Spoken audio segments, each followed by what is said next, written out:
So if all these top players brought Lugia V-Star and Lugia counter decks showed up at the event, and these top players were still able to outplay all of the decks built to beat Lugia, then maybe I'd agree with everyone that we have a problem in the standard format. But that was not the case. We'll see. Natalie Millar said here, got ninth at Brisbane Regionals, couldn't defend the title, but the metagame was so hostile for Lugia that I can't be upset. So even top players like Natalie and Henry Brand had issues playing against a field of Lugia counters when, I feel like a lot of people were writing off Lugia counters, saying they're not actually good enough. Good players can outplay counter decks. And I was pretty adamant that if the top portion of players was so concentrated of just Lugia V-Star, that counter decks could definitely run away with the event.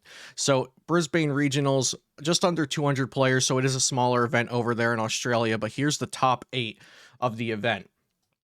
The top 8 included a Flaffy toolbox with the Zekrom that paralyzes, 2 Eviltal control decks, a Durant Mill, and an Articuno Frostmoth box that also includes Alolan Ninetales V-Star. So, and then you'll also see 2 Archeops, including Brent Tonneson, who's a notable player, and then also 1 Fusion Strike Energy Mew VMAX deck. But the point here is that Lugia V-Star was not able to dominate with a counter meta present. And people have been very ignorant to the fact that a counter meta could exist for Lugia. Lugia is not the end all be all, it's not unbeatable.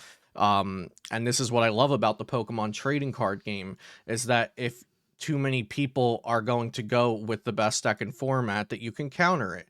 And the only time I have a problem with the Pokemon trading card games game design and balance is if you can't counter that deck that hard. I mean, even back in ADPZ times, even when I thought the format was horrible, myself and Kevin Kruger were still able to bring Spirit Tomb count into the Limitless Invitational and get first and second and beat all the meta decks. Even in those tier 00 S plus formats, you can still most of the time find a deck that's going to take down a field of strictly one deck.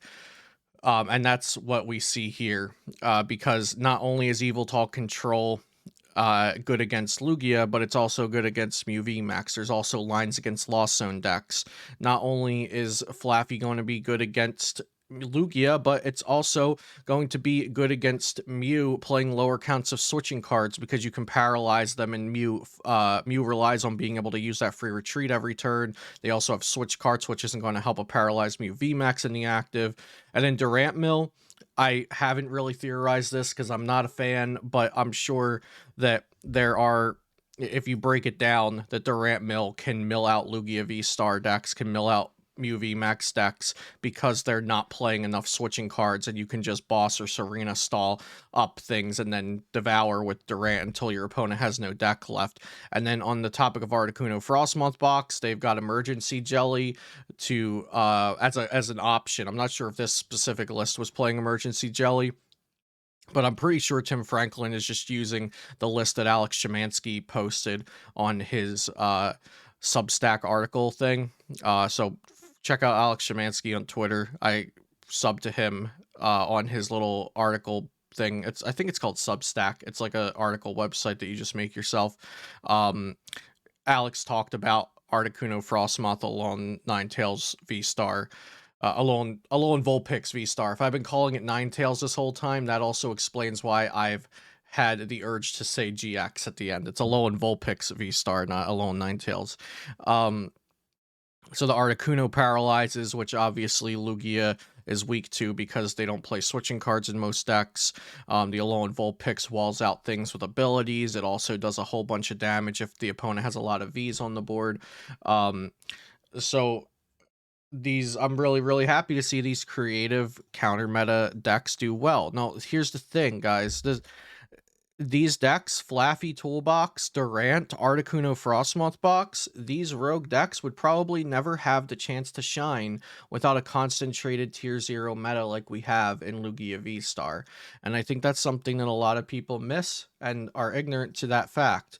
You wouldn't be seeing Flaffy Box up here after it's been out for how many cents. You wouldn't see Frostmoth in top 8 after it's been out for 2 years. You wouldn't see Durant Mill up here if it wasn't for a concentrated tier 0 metagame where you had to counter the best deck because everybody's playing the best deck. So I think this is great. This exactly shows that standard isn't dead, standard isn't boring. Make a deck like Joel, Anthony, Tim, the people who copied Sanders' control deck, you know.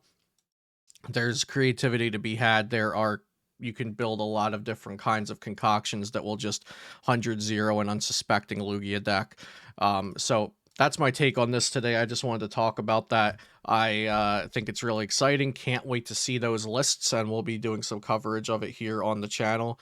But just a quick video update on the Brisbane top 8, the standard format, and Lugia V-Star being counterable. So thanks for watching, guys.